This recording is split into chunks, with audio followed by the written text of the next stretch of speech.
Ustadh, what's that in your hands? Alhamdulillah, this is my new book titled Mannerisms of a Student of Knowledge, made easy for youngsters. And Alhamdulillah, everyone I've shown the book to so far, they're surprised at how big and how thick the book actually is. Many of them thought it would be a small book, but no, Alhamdulillah, as you can see, it's a good sized book, and it's not something small, rather, it's approximately 135 pages, Alhamdulillah. So what's the topic of the book and why is it important? So the topic of the book are the mannerisms of a student of knowledge. And the reason this is important is not only because of the importance of adab, mannerisms and etiquette in Islam generally, so many ahadith, but especially for a student of knowledge, this is the first thing, which is adab, the first thing that a student of knowledge should study before studying anything else, and this is what the Salaf would do, is that they will learn mannerisms and etiquettes. What's the book based on? The book is based on a book by Shaykh Salih al-Usaymi titled Ta'zim al-Ilm, the glorification of knowledge, where he mentions 20 principles within there for a student of knowledge.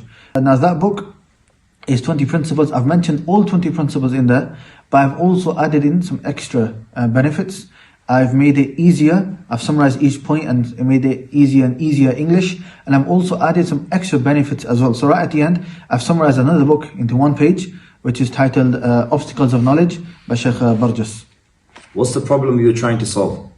So I was teaching this to secondary school students, high school students, and I found that the actual book Ta'zim al-Ilm was a bit difficult for them, too much reading, maybe for students at that age, a bit dry for them. So I rewrote it in a way that they could relate with a lot more. So that's what I was trying to solve. So the reason I wrote the book is because I was teaching Ta'zim al-Ilm to these youngsters, and because it was a bit difficult for them, I wrote it in an easier manner, and Alhamdulillah, the designer, Allahu Barak, has been very good as well. So there's a lot of other things in there which engages them a lot more, from the colors, diagrams. There's a lot of exercises in here for them as well, reflection questions that make them think as well. For example, what are some ways to show respect for Islamic books and materials? So they can think that, okay, we need to show respect, but what does that mean? Does that mean putting it on the floor? So a lot of these discussions can take place. There's all these other different types of exercises in here as well.